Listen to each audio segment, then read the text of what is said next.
All right, it looks like I did it again. Sorry about that. But I just sent it out, so we should be good.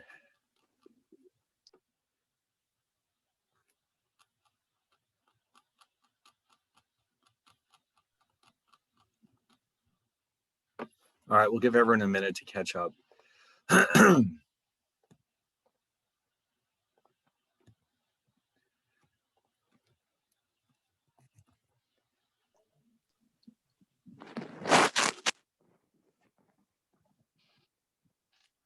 Professor, did you get my midterm by any chance? Possibly. I haven't had a chance. I've been getting the notes together. I'm going to be looking at them this afternoon. I'll be going through the list and I'll send out the acknowledgments. I probably have it. I just, Okay. I the first time I tried to send it, I had to send it in parts because oh, that's all it right. told me that it didn't send to you. So I just want to make sure it's all there. So if not, just let me know and I'll Tell you try to what. rectify it as soon as Yeah, yeah. possible. All right, I'll tell you what. I'll look right now while we're waiting, just in case. You're right. It's sometimes it becomes a problem with large files because uh, it can be a real okay, here it is. Midterm one, two. It was two parts. Yeah, I ended up sending it in two parts. Yeah. All right, it's right here. Yeah. All right. Well, thank you. Okay, you're welcome. All right. Anyway, so I've just got to get everything organized here. Anyway, so where would happen? Where's Moodle?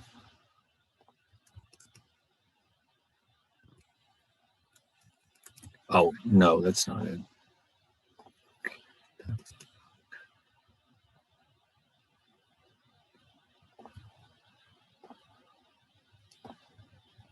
All right, let's see.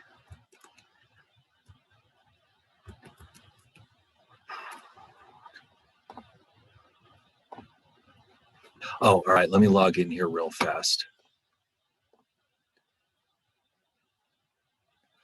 All right, so it looks like most people are here. I just want to point out a couple of things, new things were added to Moodle last night. So as far as I can tell, it looks like we're almost completely done with all the content here. We've got all the chapters are here. The notes that we did in the class are here. The problem sets are all here now. It took me a while to get them all ready. And in addition, we have a sample final, which we'll probably cover next week. And the actual final is here too, if you want to get started on it, as is the second midterm. All right, so everything that's due is already here. So, so right now at this point, what still remains to be handed in is the problem sets for chapters 8, 9, and 10, the second midterm, and then eventually the final will be due as well. Okay, but that won't be till obviously sometime next week. So as of right now, you can do the chapter 8, 9, and 10 problem sets and the actual second midterm, which is only on 6 and 7. The sample final, you can go through it and prepare for it for next week when we'll go through it. It's fairly long because we covered a lot of material. The final covers 3 chapters instead of just 2. And they're fairly complicated topics. So that means that, of course, it's going to be very long. There's the usual fill-ins, and then there's, I think, 7 or 8 questions. Yeah. So, all right. So we'll be taking care of that most likely next week. I don't think we'll have time for it today because I've added something new here, which because I think that most likely everyone could use some practice. And I mean, like right now during the class, I've created some new questions that we can go over together and make sure that we're all on the same page with these hypothesis testing questions. Okay, but before we do that, we have to completely finish the chapter, and then we'll take a look at these additional questions. This way we can make sure that we all understand what's going on here. Okay, because this is obviously a very complicated topic. Now, a lot of what we covered is really background material. The questions themselves typically just want to know certain specific details. And so, while it seemed like a lot of material to be covered, and it was, you'll see that these questions always take the same format. And once you get used to that, you'll be just fine. Okay. All right, so the notes are right here. Now, I just want to quickly remind you of the 6 steps that are involved with any hypothesis testing situation. We always have to specify null hypothesis. And that null hypothesis is the statement that we assume is true unless we find strong contradictory evidence. The alternative is what we'll accept if the null turns out to be false. In other words, if we have enough evidence to reject the null hypothesis, then we have to accept something in its place, and that something is what we call the alternative hypothesis. Now, I do want to mention that there's 3 different kinds of alternative hypotheses to choose from. So let me jump ahead here. The null is written like this. If we're testing a hypothesis about the population mean, the alternative can fall into one of 3 categories. It can be a two-tailed test, it can be a right-tailed test, or it can be a left-tailed test. And this choice depends on what we're trying to prove or disprove. If we're trying, for example, to find out if the mean age of the entire population of the United States is higher than 30, let's say, then we would try to use a right-tailed test. If we're trying to find out if something is lower than we believe, like, for example, suppose that for some reason the FDA becomes suspicious of McDonald's quarter pounders not really weighing a quarter pound. They suspect that the patties are a little too light to be considered a quarter of a pound. So what they would do is they would test them. They would weigh them all. They would take a sample and weigh them. And they would run a left-tailed test because they would then be looking for strong evidence that the patties don't weigh quite enough to be considered quarter pounders. So that would be an example of a left-tailed test. We're looking for evidence that the mean weight is lower than 4 ounces. And then the two-tailed test is used for cases where we need to know if our hypothesis is incorrect for one of 2 reasons. Either the mean is above what we think it is, or if it's below.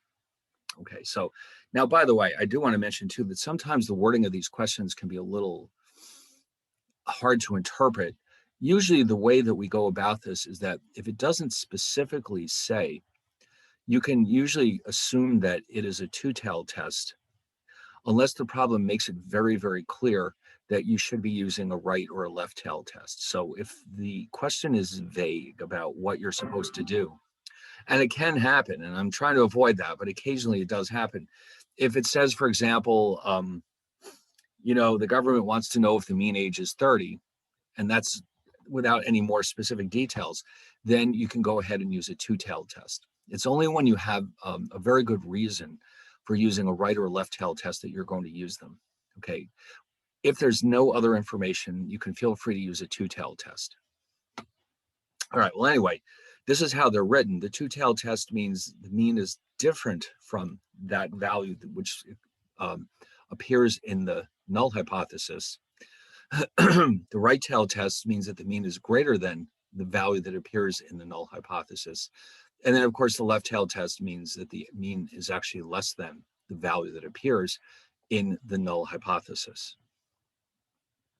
Then we have to specify a level of significance for our test, which, as you recall from yesterday, is actually tightly related to what we were doing in Chapter 9.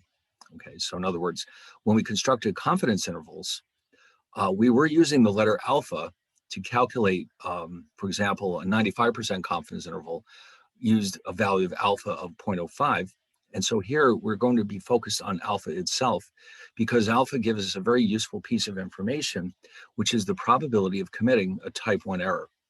And of course, you recall that a type 1 error means that you messed up in the sense that you rejected the null when you should not have. Okay, so in other words, if it turns out the null was true, but you rejected the null anyway, then you're said to have committed what's called a type 1 error.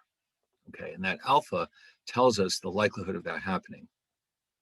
And by the way, you can see from this chart, clearly when you test a hypothesis, there's always some possibility that you're going to make a mistake. Okay, and in fact, that's true of statistics in general.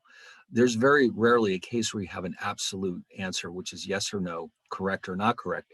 Usually there's some margin for error in every test that we do. So at least here we have some sense of the likelihood of these different kinds of mistakes happening, which is very useful information. Now, and I just also want to remind you that there's another type of mistake that we could potentially make, which means that the null is false, but we fail to reject it. And when that happens, we call it a type 2 error. That is designated with a Greek letter beta. And we also have this other notion. This is just, this is something we're not going to pursue any further, but the 1 minus beta is referred to in statistics as the power of the test, which is the likelihood that we will reject the null when it's false. Okay, now I threw that in there because, it's good to be familiar with these terms, but you would need to be in a more advanced course before you discuss this any further. This is a very complicated area of study, but it's good to know that these terms exist and what they're referring to. Our job, as far as we're concerned, the important thing that we're focused on is this one. The level of significance tells us the likelihood of a type 1 error. Now, I did mention too yesterday that we often see 5% used for alpha in many applications, especially in business, but you can occasionally see something different being used. For example, if it's unusually important to avoid a type 1 error, we might see the alpha being designated as, let's say, 1%. Or on the other hand, if it's not such a big deal, you might see it actually a little bit higher. You might see it go as high as 10%. All right, now, with the jury trial, remember we use that as an example of a hypothesis test where we're assuming when we walk in the door of a jury trial that the defendant is innocent. Only if we have enough evidence to suggest otherwise do we reject that null and find this person guilty. Okay, so remember, the idea here is that we start out with the assumption of innocence, and only if there's hard evidence to suggest otherwise do we find the person guilty. So we can make mistakes there too, obviously. It happens. If we commit a type 1 error in this situation, it means we've convicted an innocent person. And you can see why it's so important in this case to keep the type 1 error probability as low as possible. It's never going to go to 0, but we can keep it very, very low by making it very difficult to convict a person. In other words, the burden of proof is on the prosecution. It's their job to prove that this person is guilty.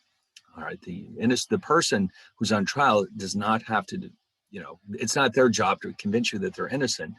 It's the prosecutor's job to convince you that they're guilty. So the burden of proof falls on the prosecution, as you know, from watching Law and Order a million times.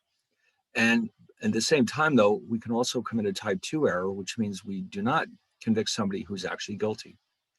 And on that show, you know that it happens quite a bit, as a matter of fact. Guilty people get away, but because there simply isn't enough evidence to prove that they're guilty, not because they're innocent, but because there's not enough evidence to show that they're guilty.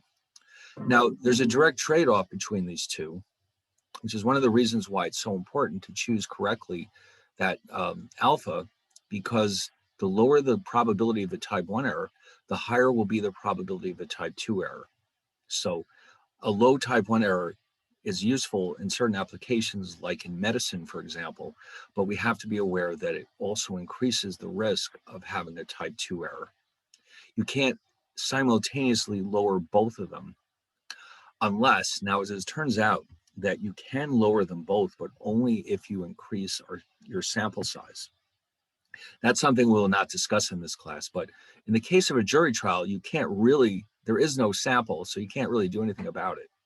But in practice, if you're looking at, let's say, a population mean, realistically, the only way to lower both of these probabilities is to have a larger sample, okay? Because the larger your sample, the more likely it is that your sample mean reflects the true population mean, and the less likely you are to make a mistake. All right, anyway, so the power, we discussed that. The test statistic, now this is where it gets very serious. This is where all the calculations take place. This is the measure that we'll use to determine whether or not we should reject our null hypothesis. Okay, now there's a couple of options we have here. First of all, with small samples, we're going to use the t-distribution. Okay, in fact, the t-distribution was invented specifically for the purpose of helping us understand the properties of the means of small samples. Okay, this is why Gossett invented this in the first place for exactly these types of situations. We have a small sample which does not really follow the normal distribution, or at least it's off a little bit. We know that smaller samples have different properties than larger samples. So we're going to use the t-distribution here. Now, you notice the basic form never really changes. We've got the mean, and we subtract from that the hypothesized population mean. So this is going to tell us how far away the sample mean is from the population mean. Now, that's an important piece of information, but it's not enough by itself. What we really want to understand is how many standard deviations this X bar is away from the mean. If the original X bar is measured, let's say in dollars, suppose, for example, Macy's is trying to figure out how much the average customer spends in the store. And suppose they think that it's $50, but the sample mean is 55. That means their estimate is too low by $5, which may or may not be a large amount. The only way to find out for sure is to divide by this term in the bottom, which I think I mentioned yesterday is called the standard error.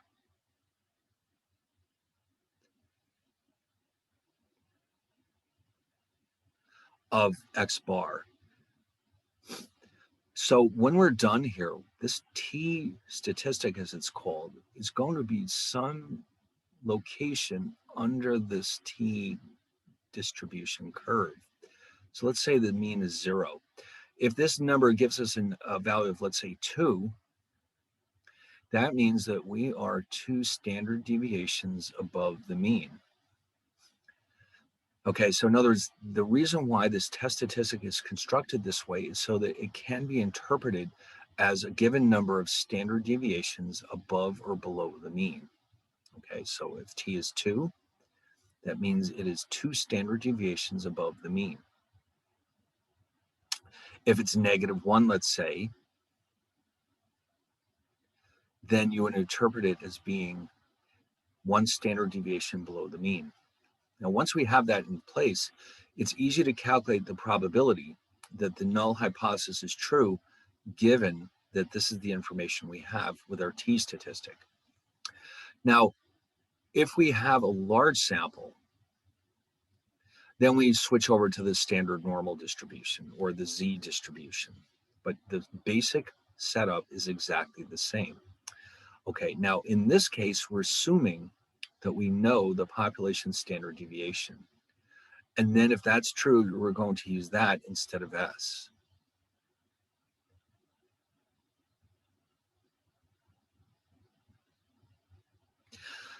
All right, now that doesn't happen very often, but it's not impossible. So we have to allow for that as a possibility. So if that happens, we'll just simply replace S with sigma. The rest is exactly the same as what we saw in our previous case. Because again, what we're doing here is we're taking this information and we're turning it into standard deviations above and below the mean. So this is now the standard normal curve. If this gives me a value of, let's say, 3, that puts it up here somewhere. That would be mu plus 3 sigma, 3 standard deviations above the mean. All right. So if we don't know the population standard deviation, but we still have a large sample, then we'll simply use S instead of sigma. So all of these test statistics for the population mean have the same structure. What is also different is what we're comparing them with. Now, given that we have this information, we have to know what to compare it with to make a decision about what we're going to do with our null hypothesis. All right, so like again, with suppose I told you in that last example, suppose that Macy's wants to know if the mean amount that their customer spends is $50 per visit to the store. And that's our null. Okay, so the null is that the mean is 50. And then suppose we draw our sample. Let's say the alternative is just that it's not 50.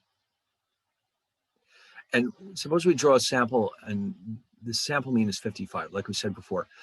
$5, we're $5 above the hypothesized mean.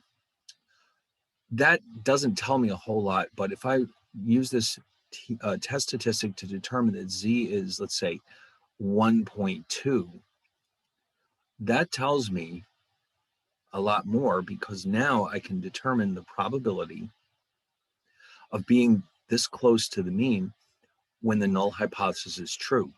So it's much more useful to know how many standard deviations away I am from the mean than to know how many dollars I am away from the mean.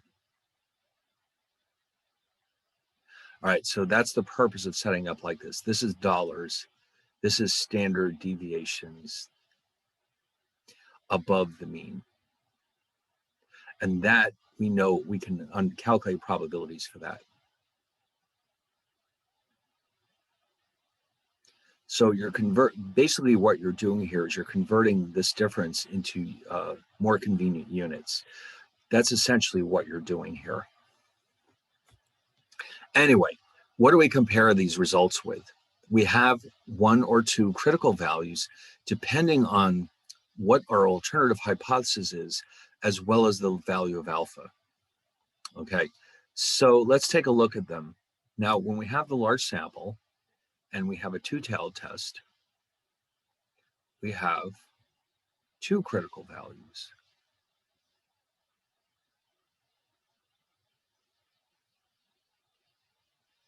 The shaded regions are the so-called rejection region.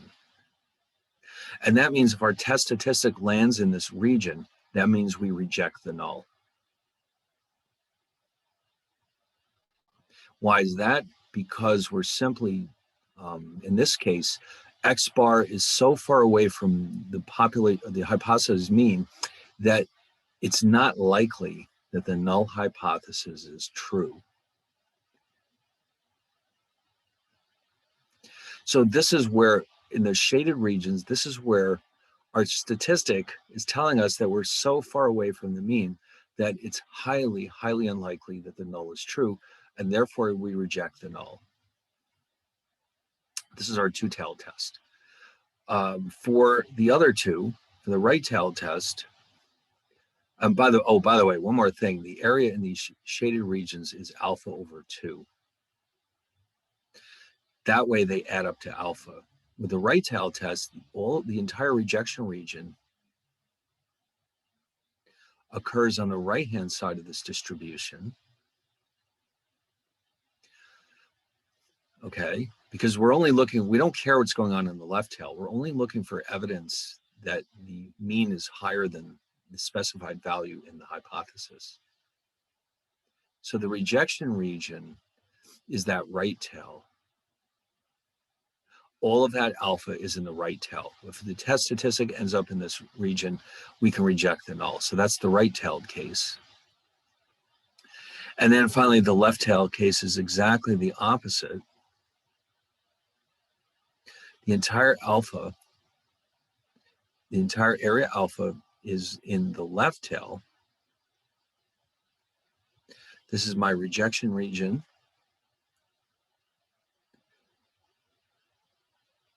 And the area is alpha. And you notice these are the same number, they just have different signs.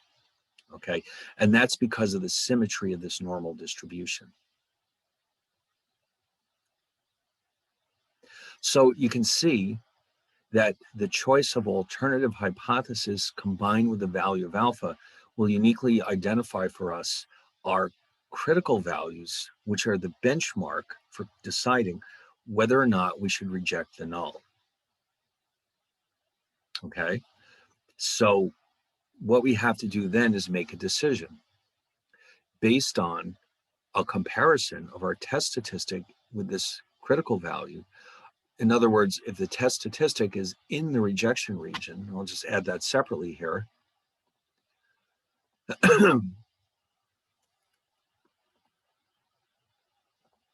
Whoops, that's not what I wanted. All right, here we go. So just in general, no matter what situation we're looking at, if the test statistic is in the rejection region, we reject the null hypothesis. This is because the sample statistic, or the sample mean, is too far away from the hypothesized mean to be consistent with the null hypothesis. Okay, otherwise, we do not reject the null hypothesis. Okay, so that's the logic behind all of this. The test statistic is compared with the rejection region or the critical values to make a decision. Okay, so then we have a bunch of examples here where we look up the exact critical values depending on the values of alpha. All right, so I don't think we need to go through this again, but for 5% alpha, if we have a right-tail test, this will be our critical value, 1.645, which you can find in your calculator with the function INV norm, or sorry, no, hold on a second.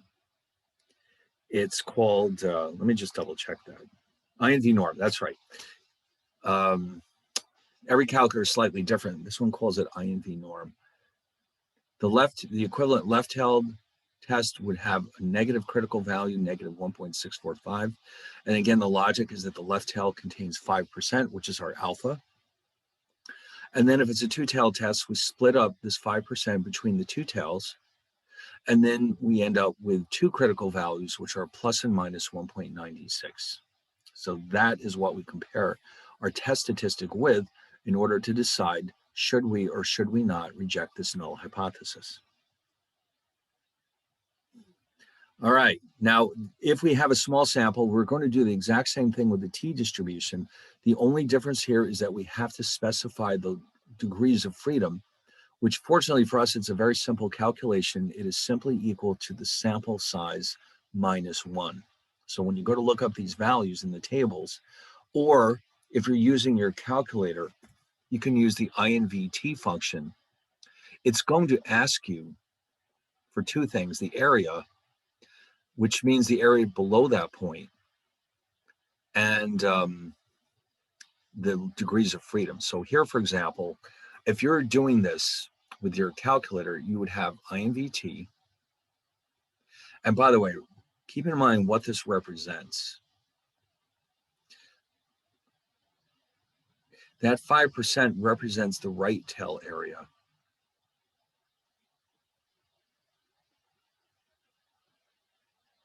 So if you're using a function like INVT, the area would be everything below that, which is 95%. And then the degrees of freedom is 19, because the sample size is 20. And of course, 20 minus 1 is 19. If you throw this into your calculator, it will give you this value, 1.729. So you have to be careful with it. The chart, which we've seen before, let me go get a copy of it. This is obviously, I took this as a subset of the entire thing, but let's take a look at the whole table. You have to be a little careful with this table because they've got two numbers listed up here. So I want 5% in the right tail, one tail, and I want 19 degrees of freedom. So if you scroll down, you'll see that, why, yes, there it is.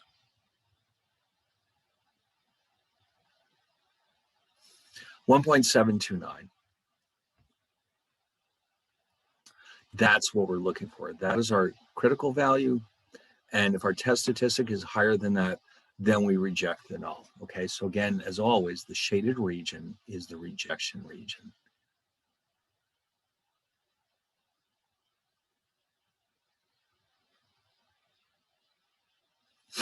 Okay, now The t-distribution is symmetrical, just like this standard normal. So if we had a left tail test, you would just have negative 1.729. If we have a two-tail test, we have to split up the alpha between the two tails. We still have 19 degrees of freedom, though. And it turns out that that gives us critical values of plus and minus 2.093. Okay, that's how this would work with the t-distribution. But the logic is the same. If the test statistic lands in that rejection region, we reject the null. Otherwise, we don't. Okay. So, where did we leave off? Let's see. We did this example with the government trying to find out if the mean household income is more than $25,000 in this country. Okay, so in other words, they wanted to know if the mean household income is greater than. So as soon as you see this greater than, that's a hint that you're going to have a right tail test. All right, so once you see that, immediately you know, oh, I know what's happening here. We're testing the hypothesis that the mean is 25,000 against the alternative that it's greater than. So only if we reject the null can we accept this conclusion that the mean is in fact above 25,000. We also have sample data here, and of course we have to specify a level of significance. So because it's a relatively large sample, over 30 means it's large, we're going to use the normal distribution, but we do not know the population standard deviation. By the way, there's another thing I wanted to mention too. If you're using one of these problems and it gives you a standard deviation, unless it specifically tells you that it's the population standard deviation, you can safely assume that it is in fact the sample standard deviation, because it, like I said, it's very rare that you really do know the population standard deviation. Sometimes the problem forgets to mention that little detail. It just says the standard deviation is, and you have to be careful with that. But if it doesn't say the words population standard deviation, that means it's the sample standard deviation, because usually that's what we have. All right, so we plug in the numbers and we end up with 2.62, which again, recall this simply means that our test statistic is 2.62. That's pretty far out in that right tail. So we now want to know what's going on with our critical values. Actually, let me fix that a little. That's a pretty large number. It doesn't look like, I would say it's fairly clear that we're probably going to reject the null. I'll tell you why. Just as a rule of thumb, let me just put this down here. Now, rule of thumb just means it's a first approximation. If the test statistic is greater than 2 or less than negative 2, we will probably reject the null. Now, that doesn't guarantee we will, but just as a quick approximation, just to get a feel for what these numbers look like, if you see anything above positive 2 or below negative 2, there's a pretty good chance you're going to end up rejecting the null. Okay, so rule of thumb. It's not exact. You're not going to use the rule of thumb to actually test the hypothesis, but at least you see this and say, I see. That's a big number. I'm pretty sure we're going to reject the null. And so let's confirm that with our critical value. Now, since this is a right test, tail test, there's only going to be one critical value. And remember, alpha is 0.05. So you probably have this one memorized. The critical value is actually 1.645, because that's the location where we have 5% is greater and 95% is lower. So anything to the right of that constitutes our rejection region.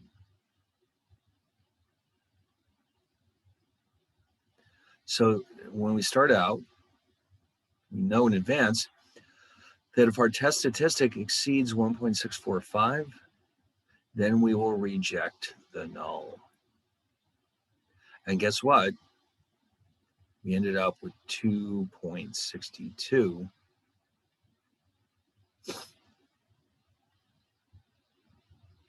And so guess what that means? The mere fact that the test statistic is way out here in the right tail of this rejection region, that means we're going to reject the null. And so that's what we have here. Yes, we're in the rejection region, therefore we reject the null. Now, we still don't know what the actual population mean is, but you know what we do know?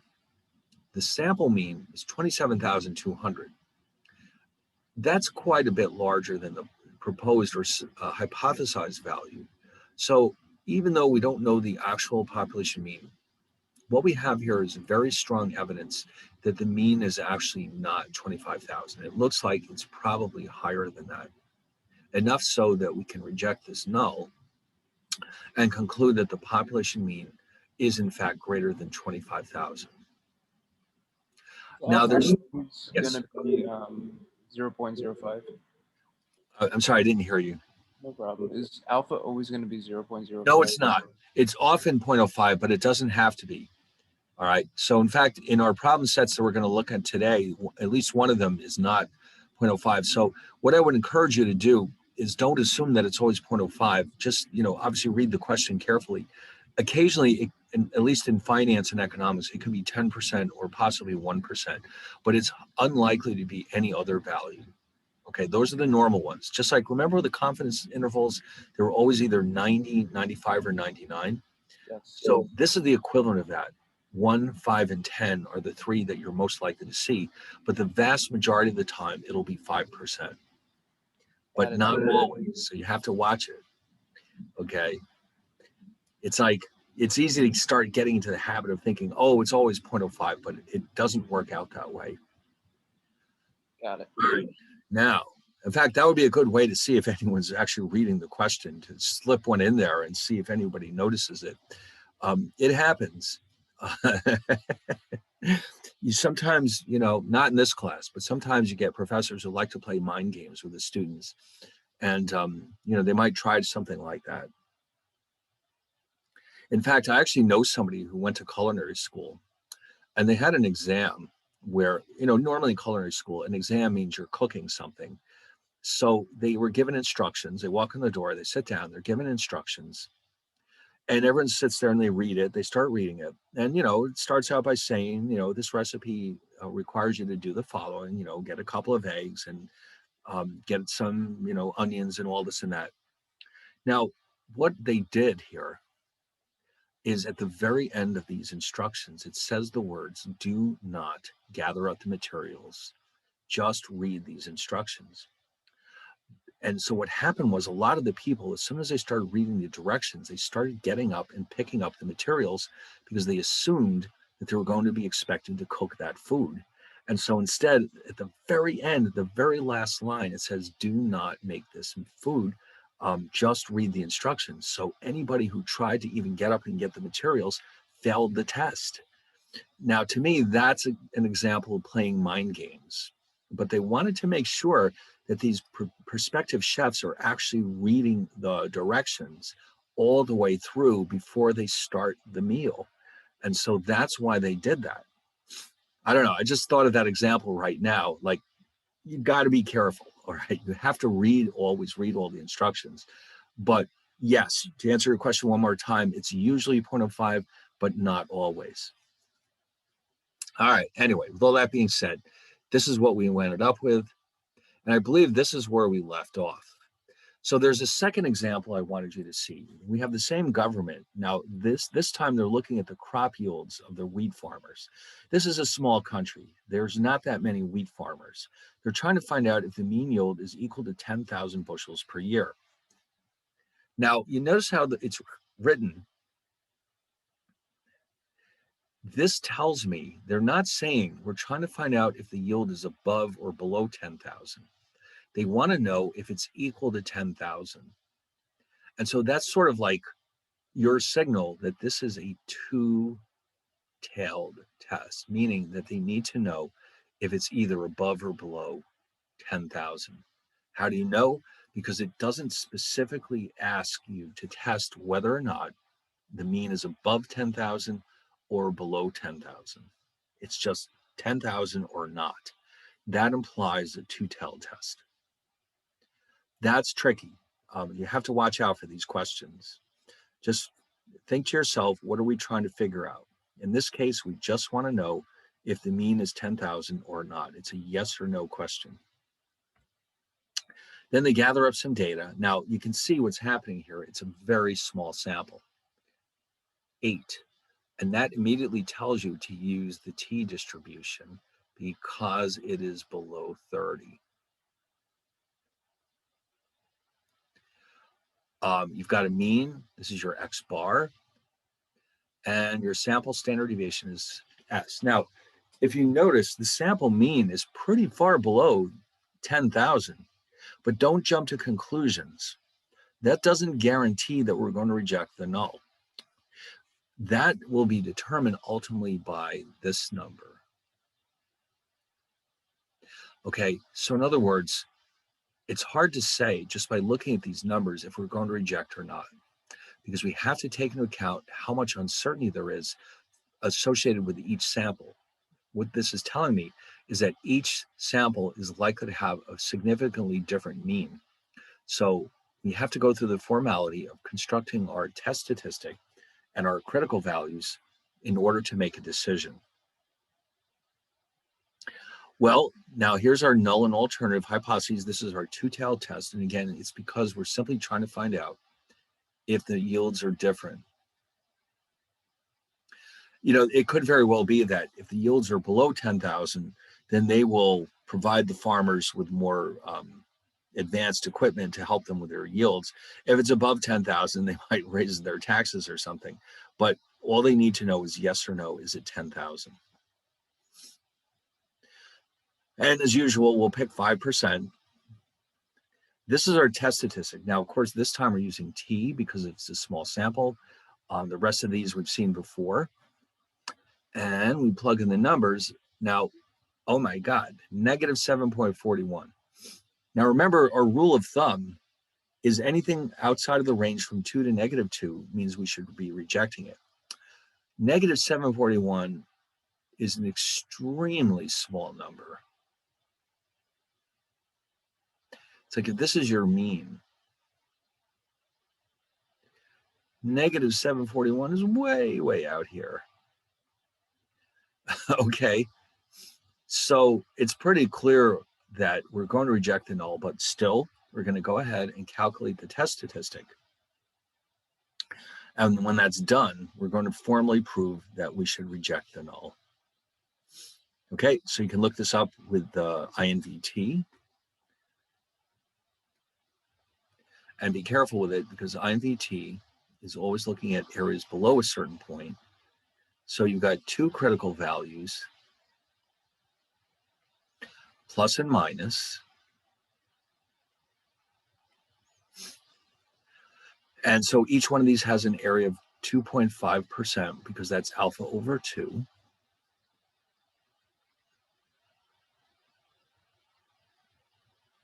So as far as INVT is concerned, what you're looking at is everything below, all the way down to negative infinity. And that means that's 0.975. Okay, in other words, 1 minus this. And the degrees of freedom is 7 because the sample size is 8. And if you do that, you'll get approximately 2.36. And then that means that the left tail here, this one is negative 2.36. So just as we suspected, that's a pretty extreme test statistic.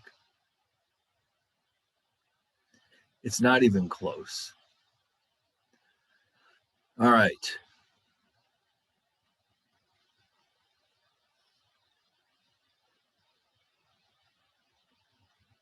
So anything below, above or below the negative 236 or positive 236, oh my God.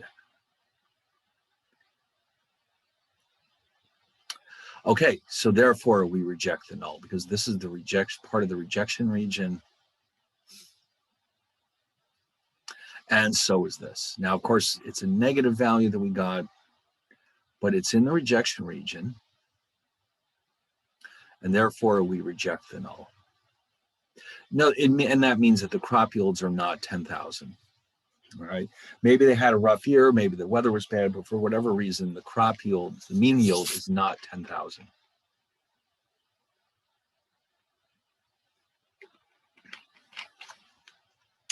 Okay, now I'm going to introduce you to two very important new ideas.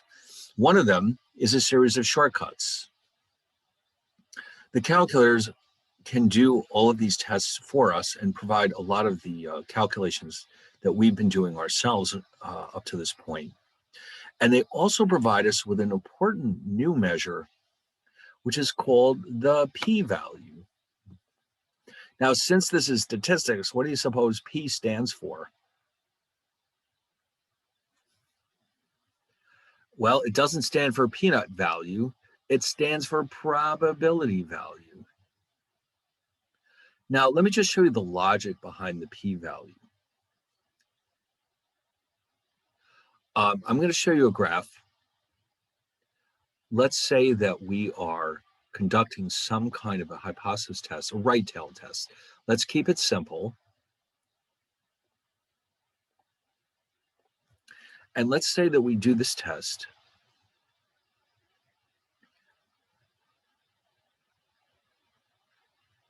And let's say our test statistic turns out to be, this is the normal distribution, let's say. And let's say our test statistic is 2.42, let's say. So we don't need the critical values for this. This is our test statistic. So the p-value basically represents probability that the null is true given the data that we have.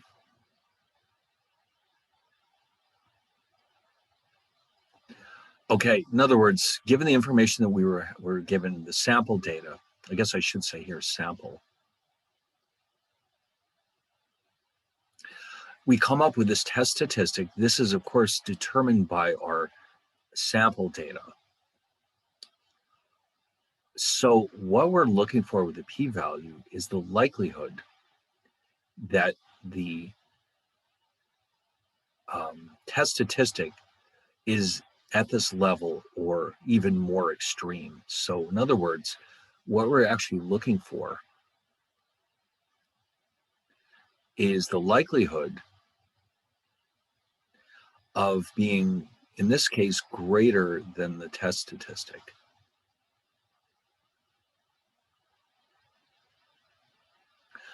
Now, this is because it's a right-tail test, the p-value is anything above 2.42. So what we need to do to calculate this p-value is calculate the probability that z is greater than or equal to 2.42.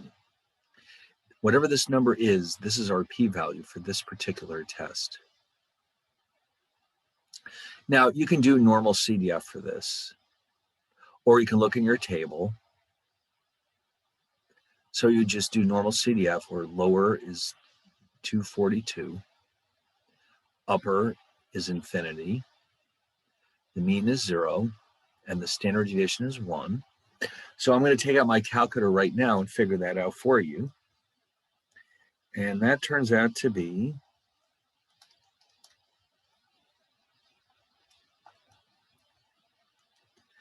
0.00776.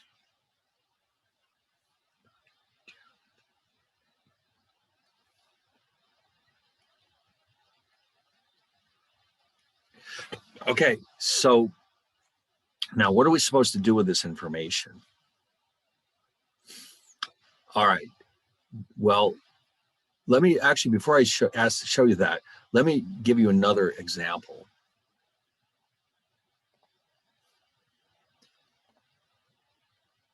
Suppose we have a left-tailed test.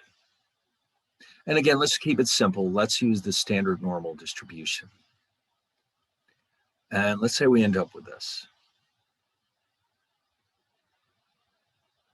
This time it's a left-tailed test and our test statistic is minus 2.91.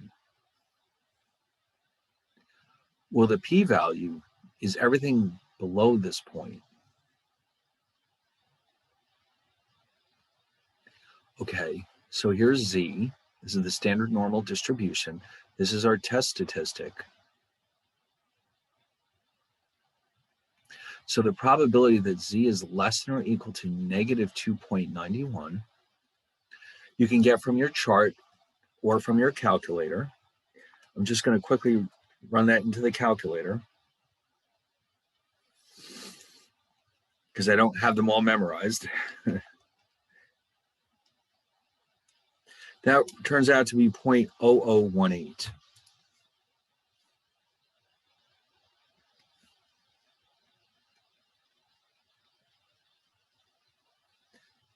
So basically what this is saying is that in order to get, if we get a test statistic of negative 2.91, that's really, really far away from the mean.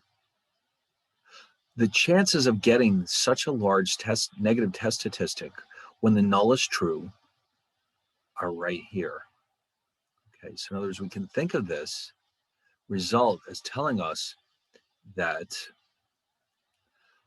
with a test statistic, or let's put it this way.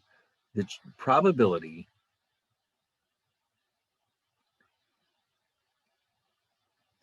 of such an extreme test statistic, because it is very, very small, when the null is true,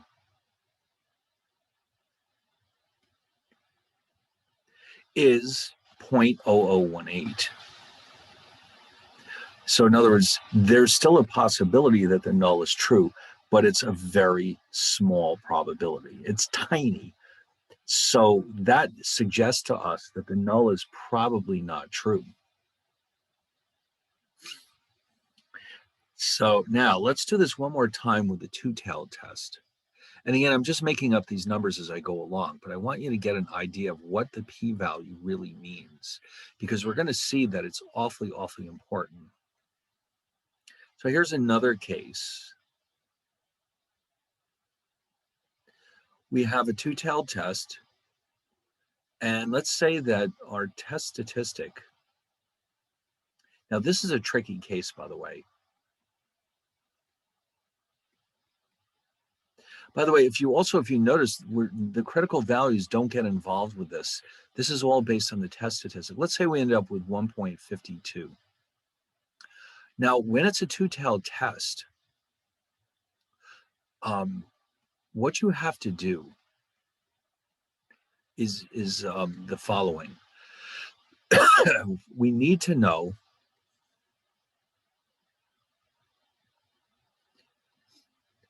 actually more information than just this area. What we have to do is apply this to both sides of the distribution.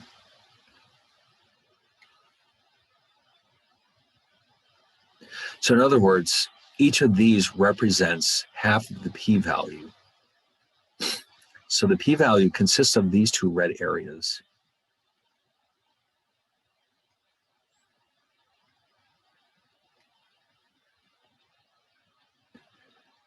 Now, what I am going to do then is, in order to calculate this probability,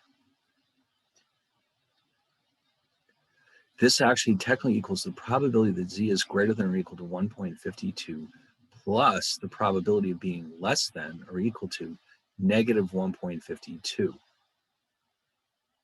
But because of the symmetry of the distribution, this can also be written as 2 times the probability that z is greater than or equal to 1.52. So I'm going to calculate that right now. 1.52 up to infinity.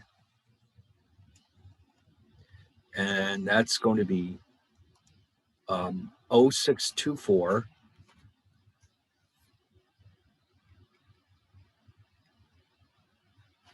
0.6246, let's say.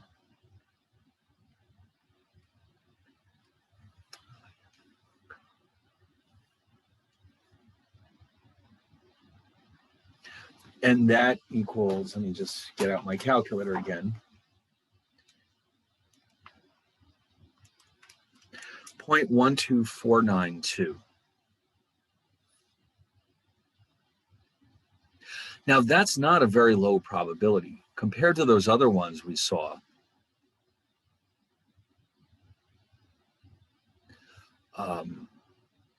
Let's go back and revisit those. 0.0018, that's a small probability. 0.00776, those are tiny probabilities. This one, not so small. That's almost 13%. So we're going to use this information to come to a conclusion about our null hypothesis. And it's a very nice, simple rule. So you're going to be happy when you see this. If the p-value is less than or equal to alpha, then we reject the null. Otherwise, do not reject the null.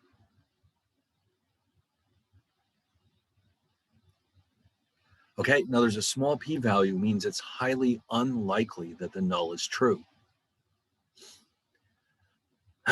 So therefore, with a small p-value, we reject the null. When I say small, I mean less than or equal to alpha.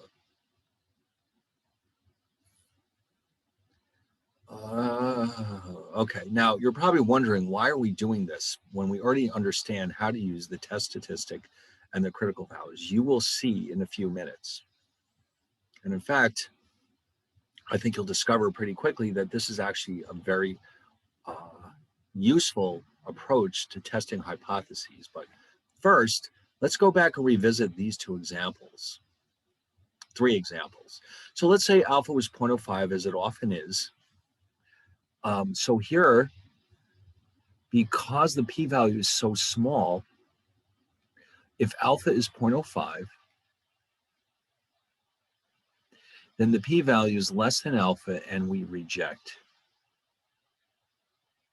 So in this particular example, you would reject the null. Now remember, our rule of thumb was anything above 2, we should reject it. So that's completely consistent with this. This is a large test statistic. It's not likely that the null is true, but here we have a specific number we can point to, which proves that we should reject the null in this case. All right, now how about the second example? Ooh, a tiny little number. So if alpha is equal to 0.05, then the p-value is less than alpha. And once again, we reject the null.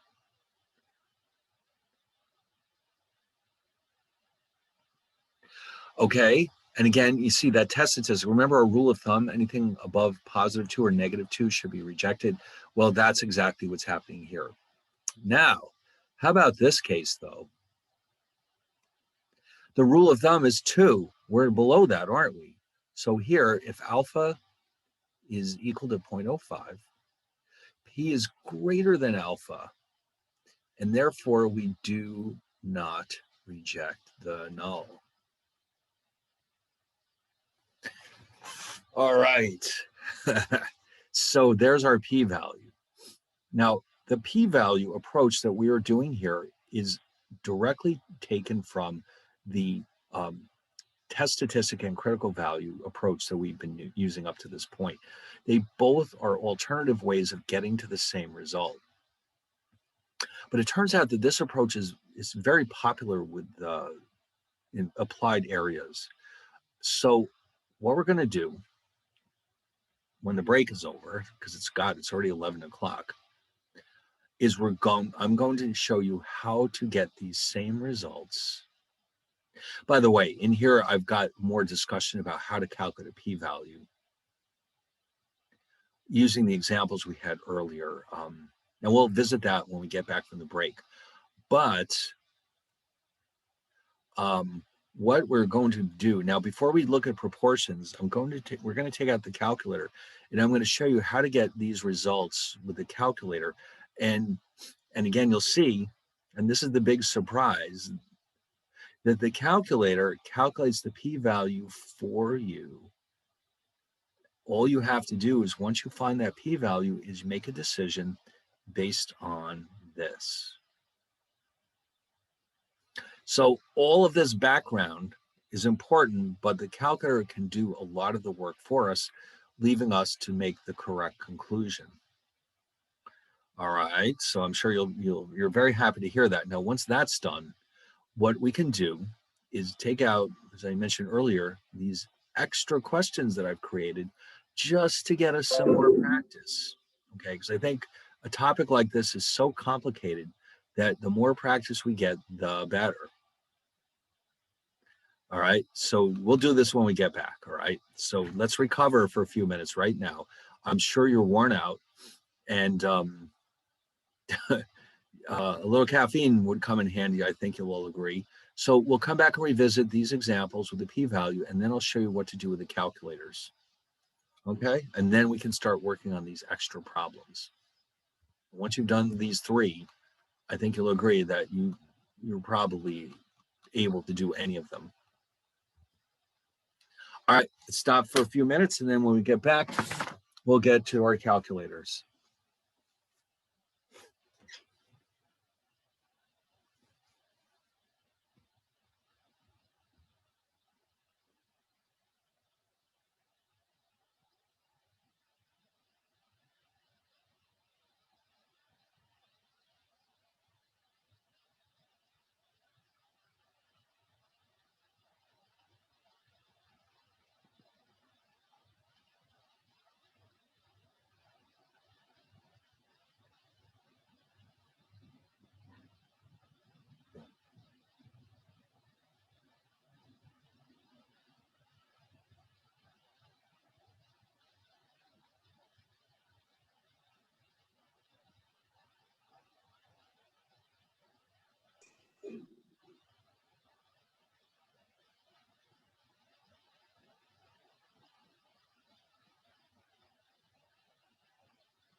All right, here we go. So now we're going to unlock some secrets hiding in your calculator. So let's do this. Let's go back and revisit our first example. And we're going to see how you could have done this with your calculator. All right, so what we're going to do is, let's see. I'll put this into a new slide.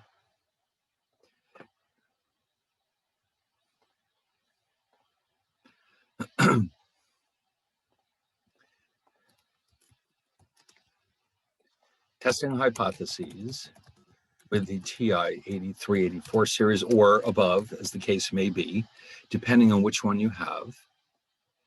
We're going to see that it's straightforward.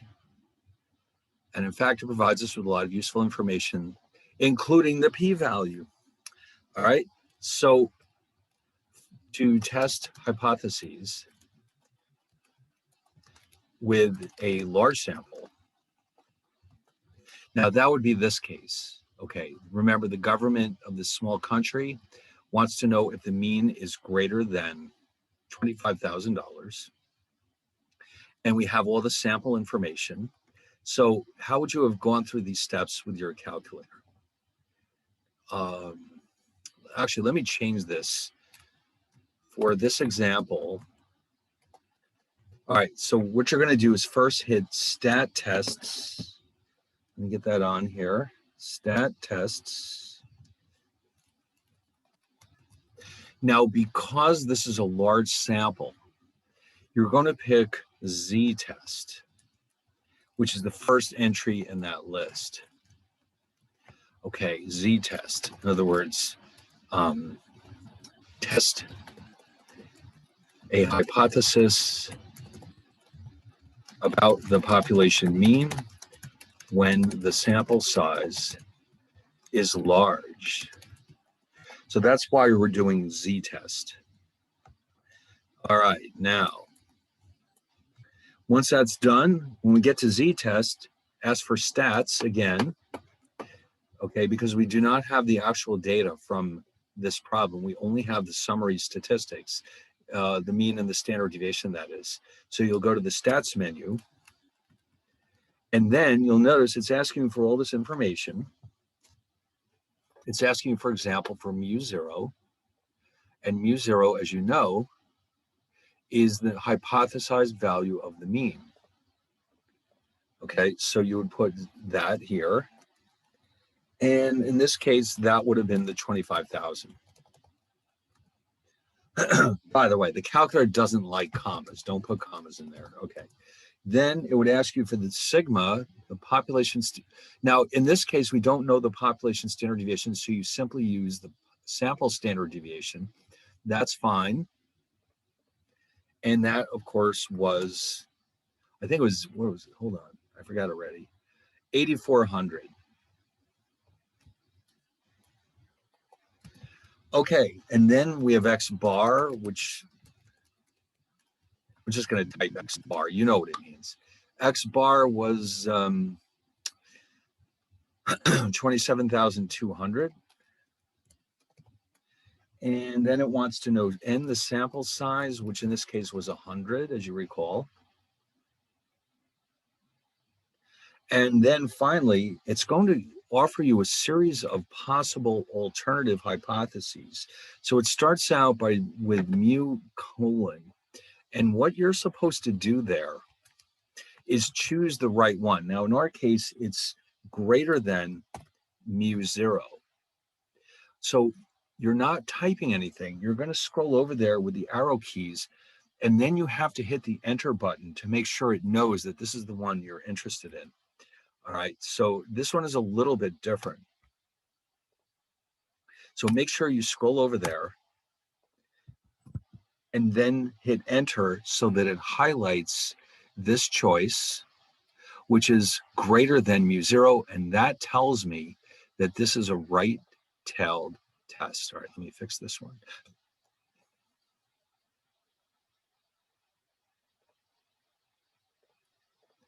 Okay, so in other words, this is just its way of saying that you're conducting a right tail test.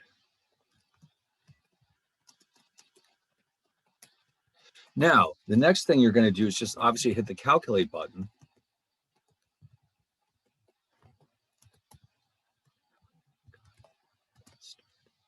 All right, hold on one second.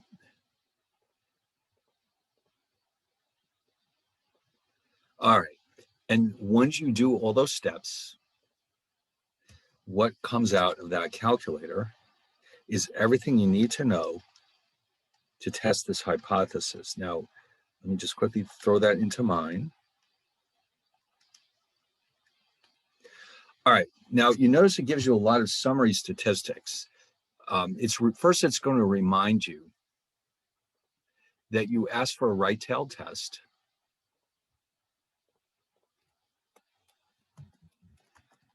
So first it says mu greater than 25,000. Okay, so in other words, a reminder that you asked for a right tail test. And then it tells you the test statistic. Now, we didn't actually do this ourselves this time, 2.619. But originally, if you notice, we did this yesterday and I rounded it to 2.62. So this is your test statistic. Now, you now have the option of looking up the critical value in a table and making a decision, but that's not really absolutely necessary now, because directly below that is the p-value, 0.0044. You don't need all those extra digits of accuracy. And it also reminds you that your X bar was 27,200 and that your sample size was 100. So the key to the whole thing is right here. So like I said, you could optionally go ahead and look up your critical value and make the decision the normal way. But now instead, what we can do is, because we decided to use a alpha of 0.05, this is all we have to do. Where are we? Alpha is 0.05 and p equals 0.0044. P is less than alpha, which means that we reject the null hypothesis. All right. So when we did this originally, we did it by comparing that test statistic with the critical value. All right. So we decided based on that connection that we should reject the null. And here we're doing the same thing. Now, let me show you exactly why this is happening, just before we carry on with the next example. So in this case, we had a critical value of 1.645. Oops. 1.645.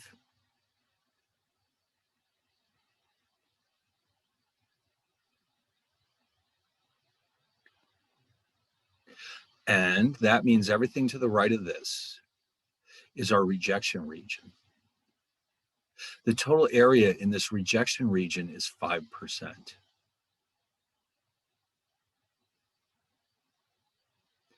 But our test statistic was approximately 2.62.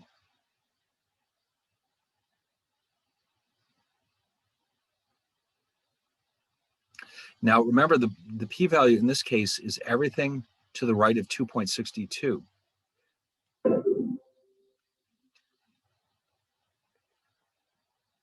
This is the p-value.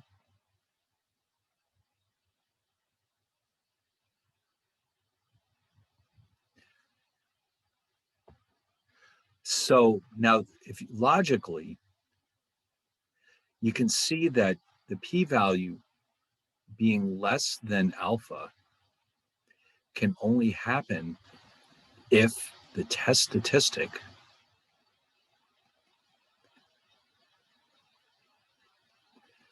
is in the rejection region.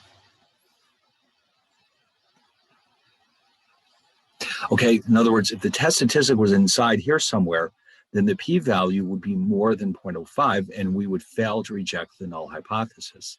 So based on this diagram, the mere fact that the test statistic is inside the rejection region means that the p-value has to be less than 0.05. So a low p-value like this implies that we're in the rejection region and therefore we reject the null. So now as far as the testing goes, like obviously on assignments, all you have to know is this relationship. P-value less than alpha means you reject. End of story. So now you notice we did not, once we understand this, we don't have to actually look up the critical value if we have our p-value. So the calculator chooses to tell you the p-value rather than the critical value.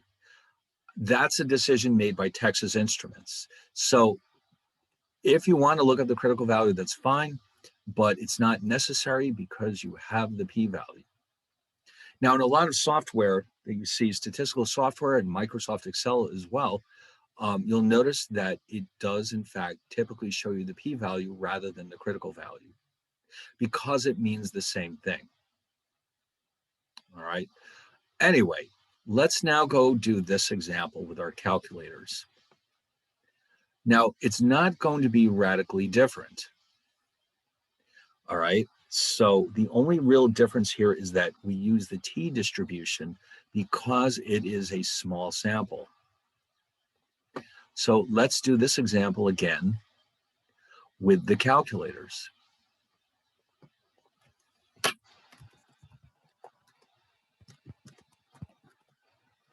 Okay, using the calculator. All right, so this time though, when you go to stat tests,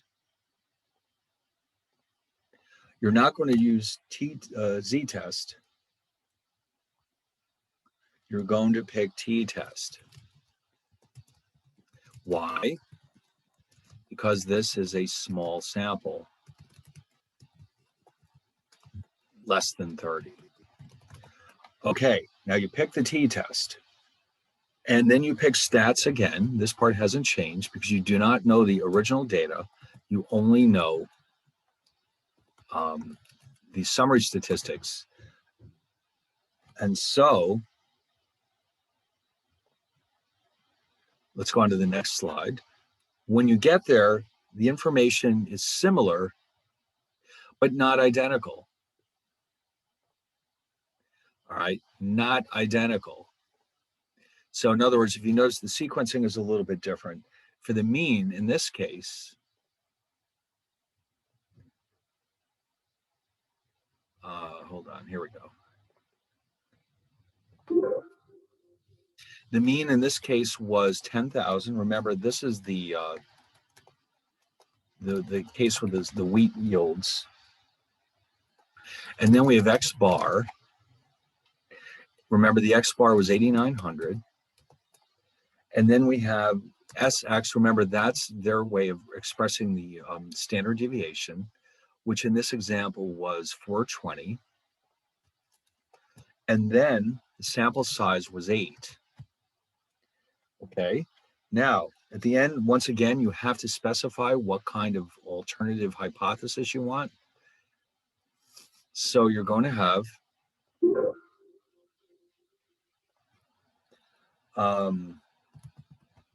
in this case, unequal.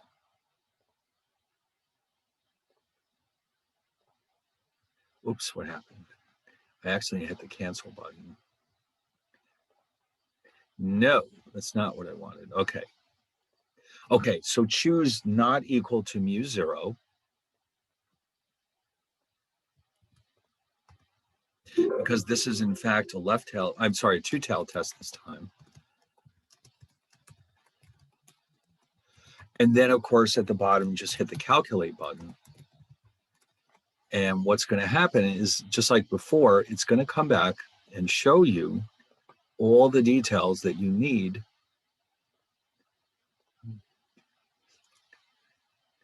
hold on one second,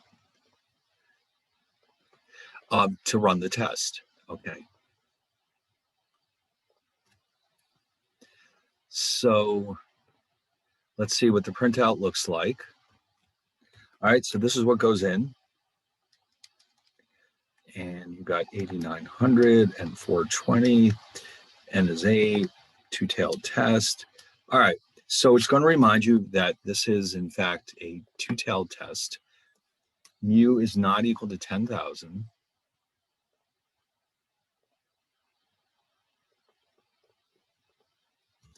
So we have not equal to 10,000. And T, the T statistic, now remember this monstrous negative 7.41. P is, now watch this. Now you have to watch it with these printouts. It's 1.48. But then if you look at the end of all those digits, it says E minus 4. What is that supposed to mean? Well, this is the calculator shorthand notation for 1.48 times 10 to the negative 4 power. Let me make that into a superscript.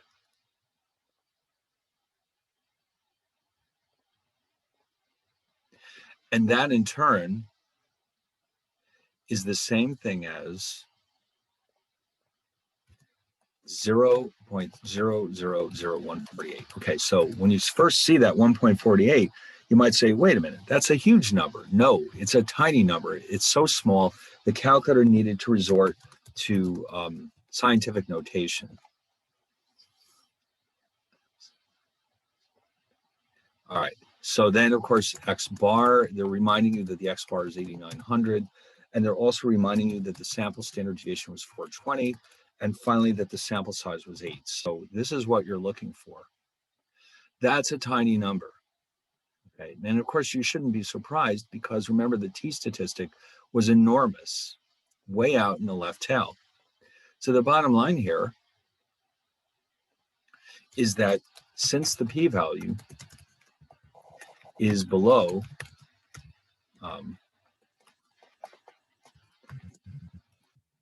the level of significance,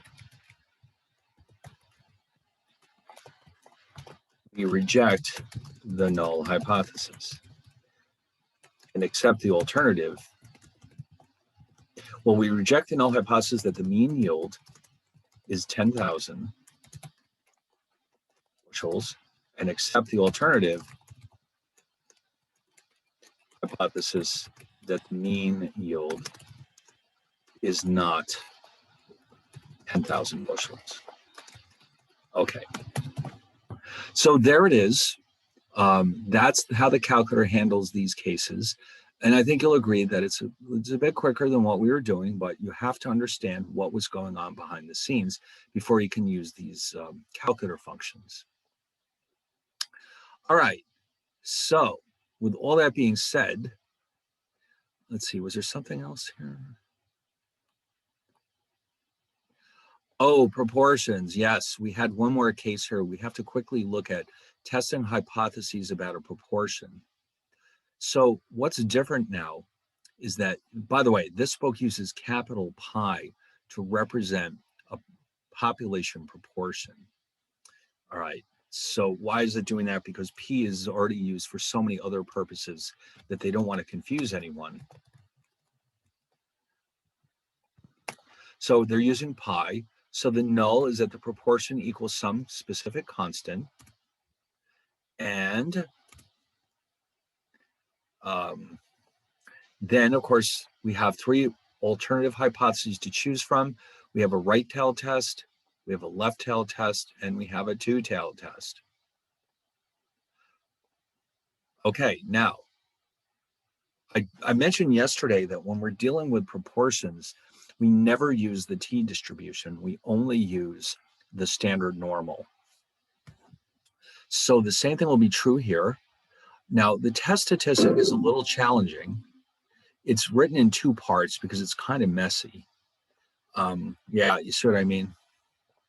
It doesn't have to be written like this, but the book chooses to write it like this. And these are the hypothesized proportions. Lowercase p, by the way, is the sample proportion. And then sigma p is this piece over here. All right, So as always, we will calculate our test statistic.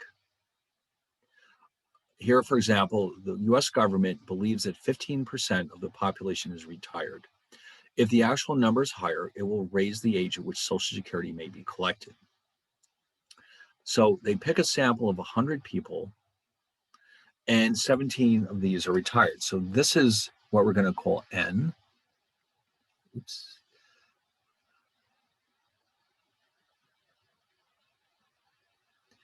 Oh boy, what's going on here?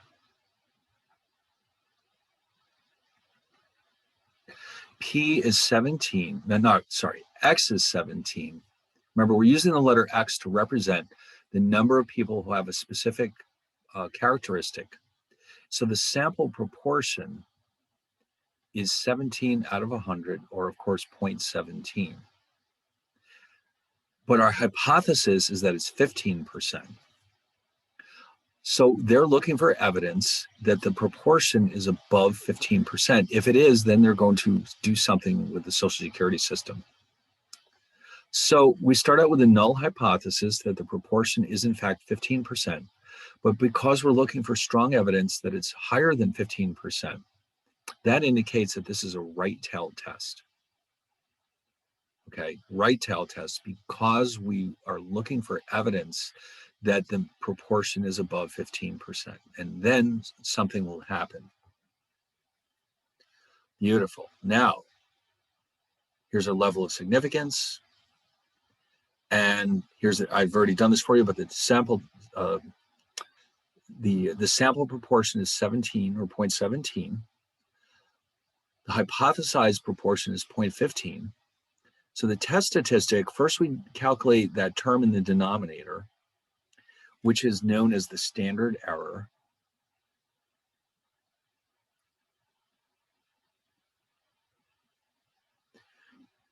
Of P, that turns out to be 0.0357. We plug in the hypothesized pi, and 1 minus that, divided by the sample size of 100. Okay. Then we plug this into the full formula. All right. And that's going to give us a test statistic of 0.56. Now, based on our rule of thumb, I think it should be pretty clear that we are not going to reject the null hypothesis, but let us check it out. Let's calculate the critical value and see what it is. Now, because this is a right-tailed test, we have a single critical value, which is positive. And because alpha is 0.05, I think you already have seen this before,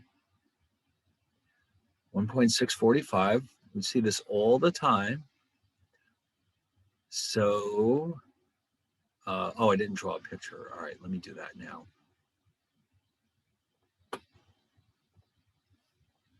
I like pictures. We have to have pictures. So we have 0 for the mean. The critical value is 1.645. The test statistic is way in here.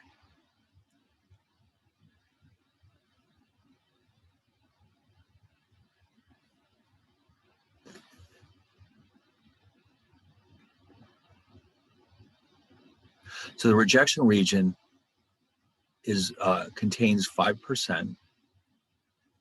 Okay, so just for this reason alone, you can see that we do not reject the null hypothesis. And that means no changes will be made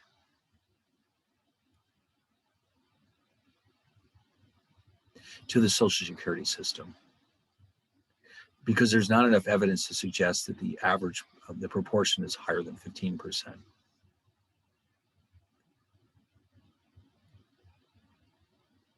Okay, now what about the p-value? The p-value in this example would actually be quite large. It actually will be everything to the right of 0.56. Wow, that's a lot of area. So the p-value is the probability that Z exceeds 0.56, which I will calculate for you right now. I've got my calculator right in front of me. Hold on a second.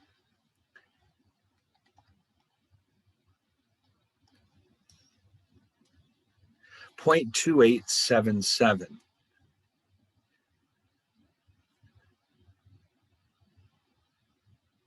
Okay, so P is greater than alpha, therefore we do not reject the null. Okay, and by the way, these two approaches always have to give you the same answer. Okay, let's just get that straight. They cannot contradict each other because they're being taken from the same information. Oh, I did that actually, okay. But what I would like to do now is show you how you would do this in your calculator. Okay. So using the calculator, and it'll be very similar to what we just did, except the difference is which test do you choose? Okay. So we have stat tests. Now this time, we're looking for one prop Z test. Okay, one prop Z test, because it's always Z and we only have one proportion. So choose that. Now this one is really simple. What does it need to know? This hypothesized proportion is 0.15. X, the number of people who were retired in the sample, which was 17. And the sample size, which is 100. Okay. And then, of course, at the bottom, you see that you have to choose the alternative hypothesis, prop colon. In this case, we're looking for greater than P0. And when we enter that into the calculator, you should get all the same results that we got, which is to say prop, they're reminding you that this is a right-tail test. Z is 0.56, which you already know. P is 0.2877. Now look at this one. It's P with a little pointy thing on top of it. That's sometimes called P hat. And that's, now that is our, we call this. Now you can see why they had to do this, because you're using P in two different ways here. This is the P value. This is the sample proportion. So you can see why there's so many P's in here. And then of course, N is 100. So the key to the whole thing is right here. We have this P value, which means, and look how high it is. Since the P value is above 5%, we do not reject the null hypothesis. Okay, so let me just mention that at the end here. Since the P value of 0.2877 is greater than the level of significance, or alpha, we do not reject the null hypothesis. All right. Now, technical, this is, you know, you can read through this if you want. These are the technical requirements for this process to work properly. This is something you can read on your own. We don't need that for here. Now, we did unfortunately run out of time today. Now, we've got two more things to do. Now, I did create all these wonderful problems for us to work on. What I would like you to do, like you don't already have enough work, remember, you're supposed to have the chapter 8, 9, and 10 problem sets ready for Monday, along with the second midterm, but they're not due to Monday at midnight. This is what we're going to do in the next two classes, which are our last two classes. These problems, I want to work on them together in the class so we can make sure we're all getting the same results. These are on Moodle, and then we can dive into this scary looking sample final. Now, it's not that scary. It's a little on the long side though. So let me just reopen it real fast. So, you got your usual fill-ins, blah, blah, blah. These are the problems. These are all taken from chapters 8, 9, and 10. And you can use all of these. You can use the traditional approaches that we did in the slides, and you can always feel free to use your calculator if you want to. So between these problems, these three problems, and the sample final, that should take up Monday and Tuesday, and then we'll be done. Now, that just leaves one little detail. You still have to hand in the final exam. So I will find out how much time I can give you for that, but it's already on Moodle. If you want to start the final, like even today, you can certainly feel free to do so. But the actual cutoff point after which I will find out what that is, because it could be just a few days and it could be another week. So I will let you know by Monday what that turns out to be.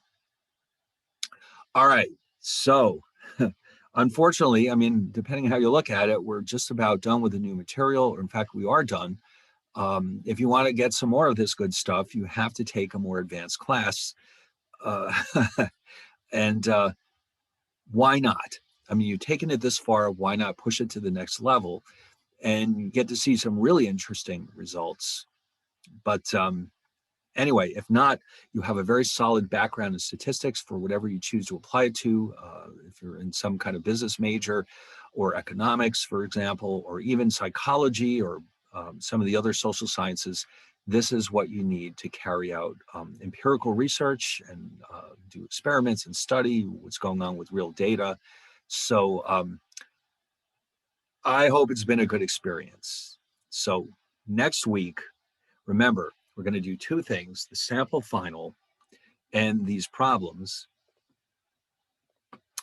And in the meantime, you're going to send me by Monday night chapter 8, 9, and 10 problem sets and the second midterm. All right. Now I know that's a lot, but now that you know how to use your calculators, it should be a little bit quicker. And I mean, it's only Thursday. I mean, you do have like 4 days basically. When you think about it, really it's 5 days when you think about it. So I don't think you should have any difficulties. All right. So there's no last minute questions. I guess we'll knock it off right here. And I'll see you again on Monday. All right. I do have a quick question from one of the previous homeworks, if you don't mind. Okay, go ahead. So for homework problem set number 9, Right. problem number 4, B and C, Okay. I think it was just a like it was typed wrong, but I just want to make sure we're on the same Oh page. boy, I hope that is not the case. But if it is, I'm glad that you're bringing this to my attention. Let me go get it open and see what has happened here. If there's a typo, I'll fix it and I'll make an announcement. Yeah, I mean, I don't think it affects the answer, but Okay, what's the problem? so you see where it says the portfolio manager, proportion of the funds, all that stuff. Yeah. B and C just says mean salary. It's what? B and C on 4. Oh no, that was, you're right. Oh, for God's sake. I'm glad you noticed that because I didn't, obviously. I just wanted to make sure we're all on the same page, and I wasn't like, you know. Yeah. You're right. That's a screw up. But yes, you're right. I mean, really, probably what I should do is just say construct a confidence interval at the 90%, 95, and 99% level, and then let it go at that. But yes, you're absolutely right. I'm glad that you have such eagle eyes that you noticed this, and so I can fix it, and I can post the corrected version on Moodle. Very good. Very All good. right. Yes, you're Thank absolutely right. It's a screw up.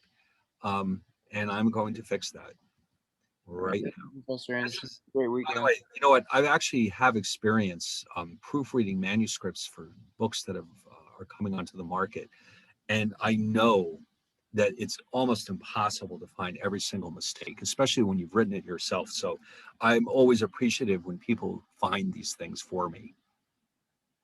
Yeah, of course. Yeah, I do the same thing. I'll write like an essay and I'll just be like, oh my God, when I have What did I do there? You know, because you're so busy thinking about the logic that you can, make mistakes with the wording and stuff. exactly. All right, very good. I hope that was it. Are there any other screw ups?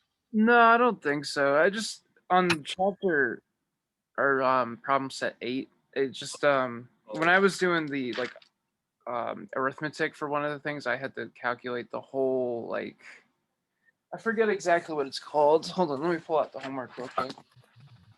All right. Yeah, so for like 2, when I was getting the standard deviation of the sample, Right. um I don't know if my arithmetic was a little bit off. Uh-huh. I'm not horribly concerned about it, but I just was curious to see how much I could be off by screwing up the arithmetic. Oh, no, it should be, there's always going to be some rounding going on with something like that. You're welcome. Yeah, so it's chapter 8, number 2. Yeah. All right, let me go get it. I'm going to show you a peek at the solutions, which I wouldn't normally do. You're welcome, everyone. Number 2. Yeah. All right, what are we looking for? Which one? So I got the same thing. I was looking for the the standard deviation of X bar. Oh, yes, it should be approximately, I rounded it to 0.26. 8.2.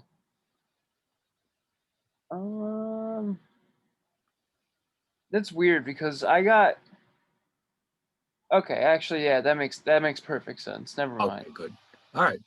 Yeah, that one's a little awkward. You're going to get some rounding problems with that one, no matter what you do. Yeah.